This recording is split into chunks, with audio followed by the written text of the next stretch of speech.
the key of knowledge. And the hidden structure within the Gospel of Thomas.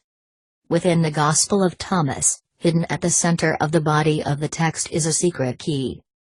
The cross, though mentioned only once in the Gospel of Thomas, is located at the very center and climax of the text.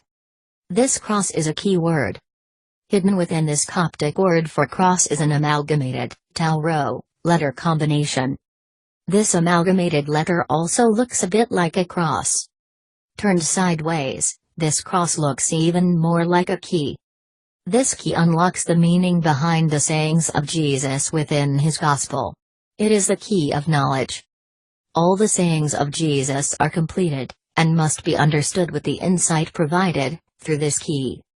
This key is known as the stereogram. Picture the scrolling text as a stone archway, with the stones matching each other on both sides. Each stone is a teaching from Jesus. This tau-rho key is located in the keystone at the top of the archway.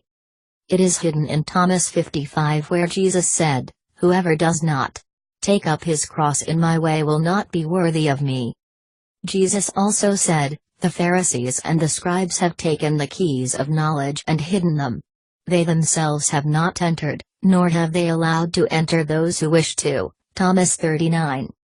Again Jesus said, "Woe unto you, lawyers! For you have taken away the key of knowledge, you have not entered in yourselves, and them that were entering in you hindered." Luke 11:52. Does anyone realize how serious this is?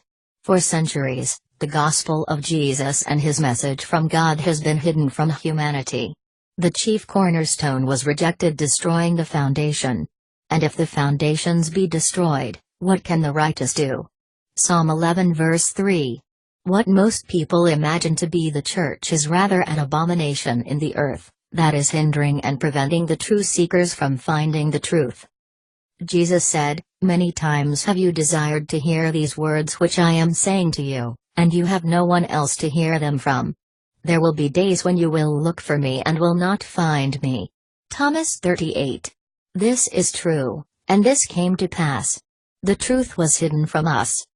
The purpose of this introduction is to reveal and restore the key of knowledge, and to give us a living hope once again. The implications of the discovery of this key can be profound. The proper use of this key will lead the reader to a correct interpretation of the sayings of Christ both within Thomas and the New Testament. And the living Jesus said, "Whoever finds the interpretation of these sayings will not experience death." Thomas 1. At the climax of the Gospel, this key is hidden in the center of the text. It is the head and the spine of the skeletal structure, providing shape and form, and context and meaning, to the sayings of Jesus.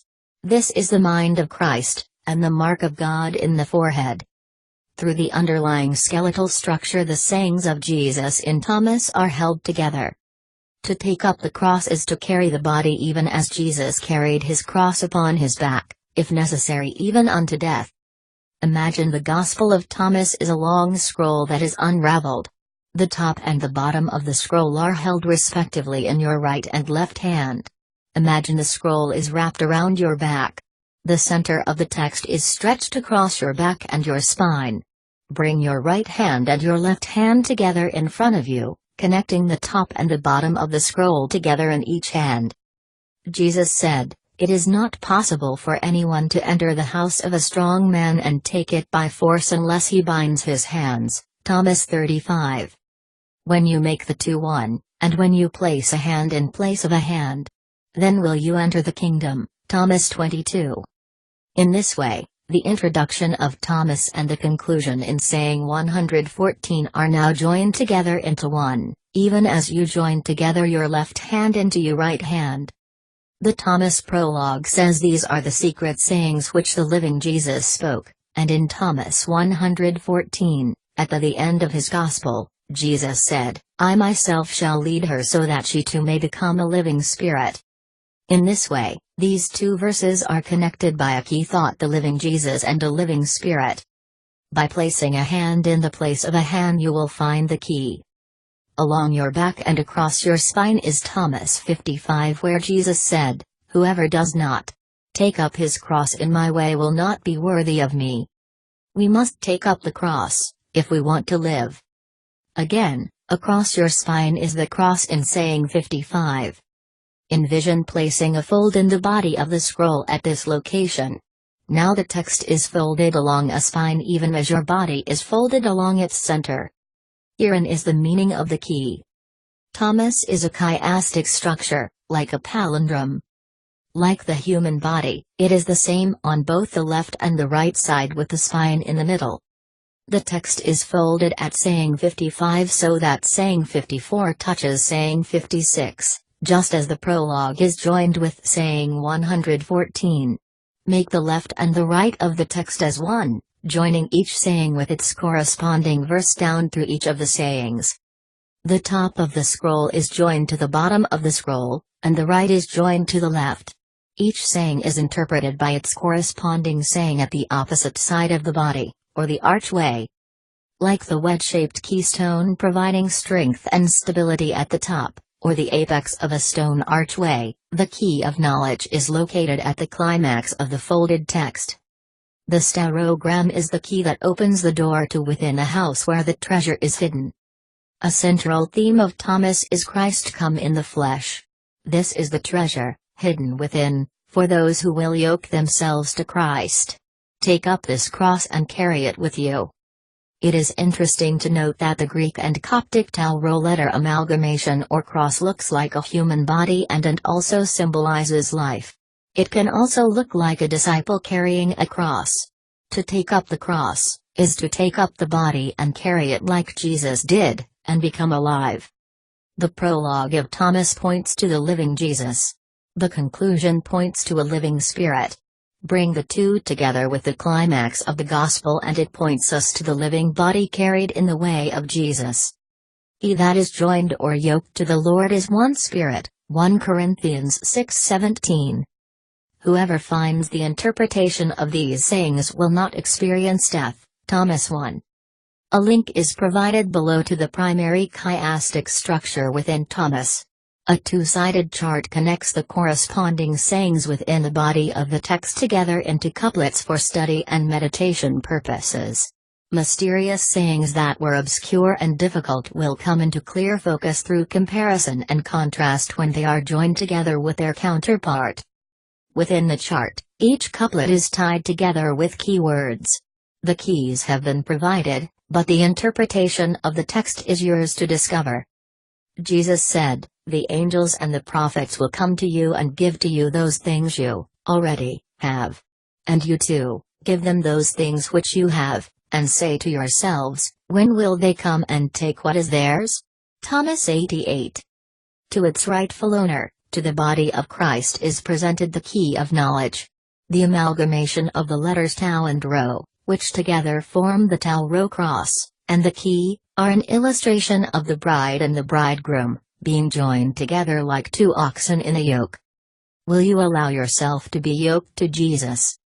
When you make the two one, then will you enter the kingdom, Thomas 22. This is the central and climactic message of Jesus within his own gospel that Thomas scribed down. It is the very heart of God's message for humanity that was taken from us. Are you beginning to see what the religious leaders have tried to hide from us? The gospel of Jesus, and his central message has been hidden from us. The scribes and the Pharisees, and the lawyers, and the clergy, and all of Mystery Babylon have refused the mind of Christ, and the mark of God in the forehead. And they have hidden the truth from the people simply because they were not willing themselves. They themselves have not entered, nor have they allowed to enter those who wish to. Thomas 39. Do you see how serious this is? Again Jesus said, "Woe unto you, lawyers! For you have taken away the key of knowledge, you have not entered in yourselves, and them that were entering in, you hindered." Luke 11:52. There is a basic and first requirement before becoming a disciple and then a leader within the church. The key to knowledge is not a degree from a seminary. Jesus said, "Whosoever there be of you that forsakes not all that he hath, he cannot be my disciple." Luke 14:33. Jesus said, "Whoever does not hate his father and his mother cannot become a disciple to me." And whoever does not hate his brothers and sisters and take up his cross in my way will not be worthy of me. Thomas 55. This Tau-Rho Cross or key of knowledge is also found in many early New Testament manuscripts. One such example is in Luke's version of this same saying of Jesus. If any man come to me, and hate not his father, and mother, and wife, and children, and brethren, and sisters, yea, and his own life also, he cannot be my disciple. And whosoever doth not bear his cross, and come after me, cannot be my disciple. Luke 14:26 and 27.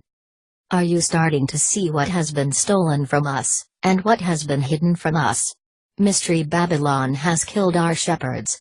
We have followed charlatans and hirelings who have rejected the headstone and refused the foundational teachings of Jesus. They have believed, and they have loved a lie. And we almost fell for it. But God has other plans. People are waking up. Come out of her, my people. Mystery Babylon is going to be destroyed. The voice of the bride and the bridegroom shall not be heard any more at all in her. Be wise as serpents, but harmless as doves. Your friend, Dean Johnson.